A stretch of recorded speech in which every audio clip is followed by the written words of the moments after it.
DJ মামলা, সেই DJ মামলায় অভিষেকের কণ্ঠস্বরের নমুনা, হাইকোর্টের নির্দেশে কণ্ঠস্বরের নমুনা দিতে হাজিরা।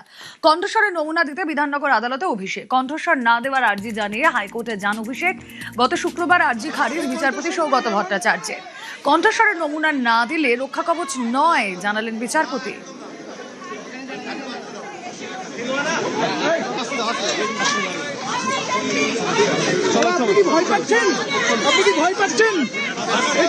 ভোট প্রচারে ডিজে হুঁশিয়ারি। ৪ মে ডিজে বাজানোর হুঁশিয়ারি অভিষেকে। ভোটের ফলের পর মামলা রাজীব সরকারের।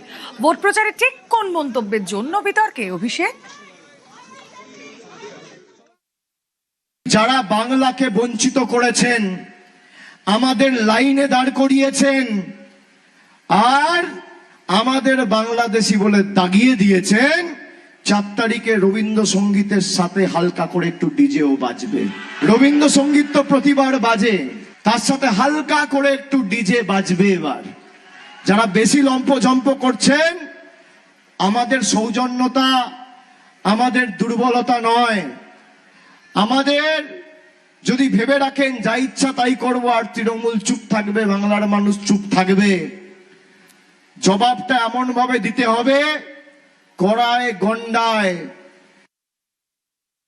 আদালতে আজকে ওনার ভয়েস স্যাম্পল হয়েছে, প্রায় 2.5 ঘন্টার মতো আজকে সময় লেগেছে। প্রক্রিয়াটা হয়েছে আমাদের এসিজেএম যিনি মহামান্য বিচারক আছেন তার এজলাসে হয়েছে এবং তার চেম্বারে হয়েছে। আমরা খুশি, কারণ পশ্চিমবঙ্গে সিআইডি যে কাজ করতে পারে, তাদের পুলিশকে যদি খোলা হাত দেওয়া হয়, পুলিশ কাজ করতে পারে, এটা আজকে প্রমাণিত হয়েছে। যিনি মানে সম্রাট রাজপ্রাসাদে থাকেন, তো তার পক্ষে এই মাটিতে নেমে আসাটা একটু কষ্টকর। পশ্চিমবঙ্গের ইতিহাসে সর্বপ্রথম অভিষেক ব্যানার্জিকে কোর্টে আসতে হয়েছে, এটাই অনেক। এবং ভগবানকে মাটিতে আনানো হয়েছে এবং আজকে আমাদের এই বিচার ব্যবস্থার যে মন্দির, সেই মন্দিরে তাকে প্রবেশ করতে হয়েছে, এটাতেই আমরা খুশি।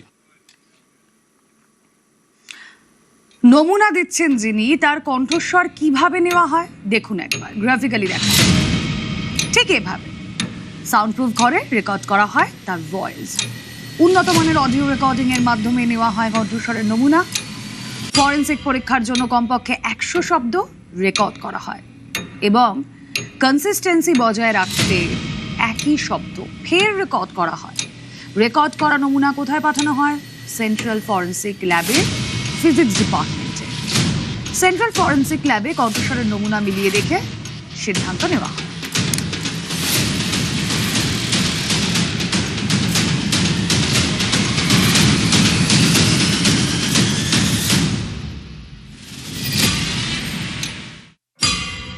আমাদের নতুন বিএনএসএস একটা প্রভিশন আছে যে কেউ অ্যারেস্ট হোক বা না হোক, ভয়েস টেস্ট নেওয়া যায় ইনভেস্টিগেশনের জন্য। এই মামলাটা পুরোটা অনেকটাই দাঁড়িয়ে আছে ভয়েসের উপরে, যেগুলোর উপর মামলাটা দাঁড়িয়ে আছে যে ওনার ভয়েস কিনা এটা কম্পারিশন দরকার ছিল। অনারেবল কোর্ট একটা ডাইরেকশন দিয়েছিলেন, যার বেসিসে আসতে বলা হয়েছিল। উনি এসছেন, আমাদের এক্সপার্ট প্রেজেন্ট ছিল এবং আলটিমেটলি ওনার ভয়েস নেওয়া হয়েছে। এবার ইনভেস্টিগেশন এগোবে আমাদের মতো। এই কণ্ঠস্বরের নমুনাতে পরিকাঠামোগত কি কি লাগে? আলটিমেটলি টেস্টেড হয় হচ্ছে ফরেনসিক ল্যাবে গিয়ে। তো যেটা একটা ডিভাইস থেকে রিট্রিভ করা হয়েছে বা যেটা শোনা গেছে, সেই ডিভাইসটা প্রথমে কালেক্ট করা হয়, সেই ডিভাইসটা ফরেনসিকে পাঠানো হয়। আর নতুন করে ফ্রেশ ওনার যে ভয়েস স্যাম্পল যেটা কালেকশন করা হয়, কোনো ইনভেস্টিগেটিং অফিসার করেন, ওখানে উনি ফরেনসিকেরই সাহায্য নেন, কিন্তু পুরো প্রসিডিওরটা ম্যাজিস্ট্রেটের তত্ত্বাবধানে হয়, যাতে এখানে পরবর্তীকালে বা ভিডিওগ্রাফি করা হয়, পরবর্তীকালে যে কোনো ট্যাম্পারিং এর ব্যবস্থা না করা হয়। এই ভয়েস ওভারটার সাথে ওইটার দুটোর মধ্যে সূত্র আছে কিনা বা একই কিনা, বা কোনো রকম ভাবে ওভারল্যাপিং বা কোনো রকম ভাবে এআই বা অন্যান্য টেকনোলজি ব্যবহার করা হয়ে সেটাকে কেউ বিকৃত করেছে কিনা, সেটা দেখার জন্য এটা করা হয়। ডাইরেক্ট ওই ভয়েস স্যাম্পলটা নিলে দুটোরই ফরেনসিক টেস্ট বলে দেবে, কনক্লুসিভ এভিডেন্সে পৌঁছানো যাবে। যে এখানে একটু আপনাকে বিরত করছি, ডিজে মন্তব্যে যে যে যে মামলায় যে যে বক্তব্যগুলো অভিষেক বন্দ্যোপাধ্যায় দেখানো হচ্ছে, আজকে হাইকোর্টের নির্দেশে তিনি আজকে বাধ্য হলেন যেতে কণ্ঠস্বরের নমুনা দিতে। আজকে গলা যদি খারাপ থাকে, গলা যদি আমি ইচ্ছাকৃতভাবে খারাপ করেও থাকি, সেক্ষেত্রে কোনো প্রবলেম, সেক্ষেত্রে কি হতে পারে? না, সেটা খুবই বলতে পারেন যে এটা অনেকেই ভাবে যে উনি ট্যাম্পারিং মানে বেসিক একটা জিনিস থাকে, যারা এক্সপার্ট আছে না হ্যাঁ। তারা ঠিক বার করে নেবে। মানে যেমন ফিঙ্গারপ্রিন্ট এক্সপার্ট থাকে বা সিগনেচার যারা টেস্ট করতে পারে সেই এক্সপার্টরা থাকে।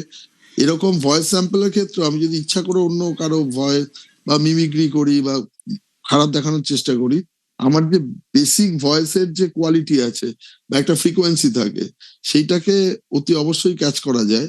এবং একটা নয়, মানে ধরুন একটা তো স্যাম্পল নন না, ওনার বিভিন্ন সময় বিভিন্ন কথা বলতে বলতে যেমন মানে উনি বুঝতেও পারবেন না কখন ওই ব্যাপারটা মানে আচ্ছা। উনি নিজেও সেই যদি আমি চেষ্টাও করি পুরো ব্যাপারটা অভিনয় করে করার চেষ্টা করব, কিন্তু কোনো না কোনো সময় ওই ভুলটা হবেই বা বেসিক ব্যাপারটা কখনো নষ্ট হয় না।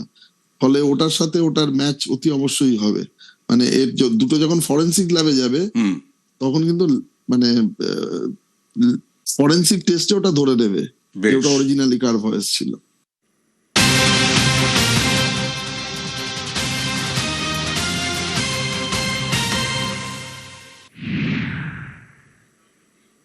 এদিকে রক্ষা কবচে ফের হাইকোর্টে অভিষেক, অন্তর্বর্তী কোনো নির্দেশ দিল না হাইকোর্ট। বিভিন্ন থানায় অভিষেকের বিরুদ্ধে অভিযোগ, পরপর এফআইআর।